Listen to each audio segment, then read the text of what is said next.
इस बात को मैं आपके यहीं पर काटूँगा। आप समझिए इस बात को। आपने बड़ी आसानी से ये बात कह दिया कि आपके बच्चे घुटना छूते हैं, जांघ छूते हैं, पैर नहीं छूते हैं।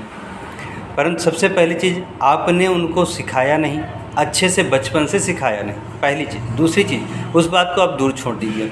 बात आप ये समझिए, आप जब भी जाते हैं लघु शंका या दीर्घ शंका के लिए, तो क्या आप सोच बराबर करते हैं? दीर्घ शंका में तो करते हैं, लेकिन लघु शंका के समय आप सोच नहीं करते हैं।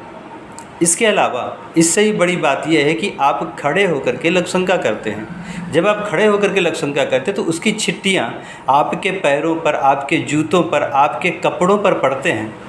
और साइंस और मेडिकल विभाग दोनों यही बात कहते हैं कि आप जब खड़े होकर के लघु शंका करते हैं तो उसकी जो छिट्टियाँ आपके कपड़ों पर पड़ती हैं, तो आप जब भी घर जाते हैं, घर जाते समय, घर पहुंचते हैं, आप बिस्तर पर लेटते हैं, तो वो आपके पैर का कपड़ा वो भी बिस्तर पर छूता है। और आपके बच्चे या फिर आपके घर में जो भी है वो आपका पैर छूते हैं या पैर को पकड़ते हैं, प्यार बस जैसे भी मान लीजिए दबाने के लिए पकड़ लिया, तो वो इन्फेक्शन, वो आपकी गंदगी, पूरे दिन की गंदगी उनके हाथ में गई और वो कहीं ना कहीं आप समझ रहे हैं कि वो कपड़ा है, वो ये सोच करके आपकी अपना काम करने लगते हैं। अब इसके बाद में आप खुद सोचिए, ये इन्फेक्शन आप जो फैल रहा है ये आपको कहीं ना कहीं बीमार करेगा। आपके घर में सबको बीमार कर सकता है ये चीज़। इसीलिए हमेशा घर बाहर से जाते हैं जब घर, तो कपड़ा बदलने के लिए कहा जाता है।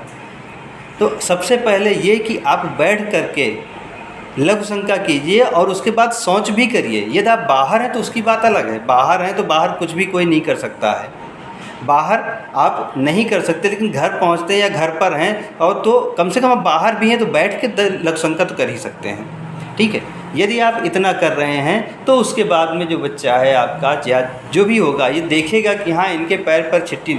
इवन यदि आप अपने बच्चे को सिखा रहे हैं कि वो बैठ करके लघु शंका करेगा, तो उसके दिमाग में ये बात आएगी ही नहीं कि जब हम खड़े होकर के लघु शंका कर रहे हैं तो छिट्टियाँ हमारे पैर पर पड़ रही हैं, इसका मतलब हम जिसका पैर छू रहे हैं उसकी भी छिट्टियाँ उसके पैर पड़ती होंगी, तो हमको उसे नहीं छूना है।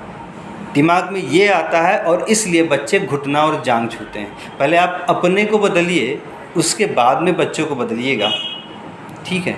हर जगह यही बात कही जाती है कि माँ बाप नहीं सिखाते हैं, माँ बाप नहीं सिखाते। वास्तव में माँ बाप नहीं सिखाते हैं। और एक डॉक्टर होने के नाते मैं यही कहूँगा कि बैठ करके ही लघु शंका करनी चाहिए और लघु शंका के बाद सोच बहुत ही आवश्यक है। इसीलिए महिला और पुरुष बनाए गए हैं। महिलाएं घर पर रहती, घर का काम देखती हैं, जिससे कि वो हमेशा सोच कर सके, जिससे उनको यूटीआई नहीं होगा, यानी कि उनको किसी भी तरह का यूरिन इन्फेक्शन नहीं होगा। और जो महिलाएं बाहर जाती हैं वो सोच नहीं कर सकती, तो उनको इन्फेक्शन बना ही रहता है। तो आप खुद समझिए आप इन बातों को। फ़िलहाल जो भी है आप बैठ करके लघु शंका करना शुरू करिए और बच्चों को सिखाइए। देखिए कुछ दिन में बदलाव तो आएगा ही आएगा।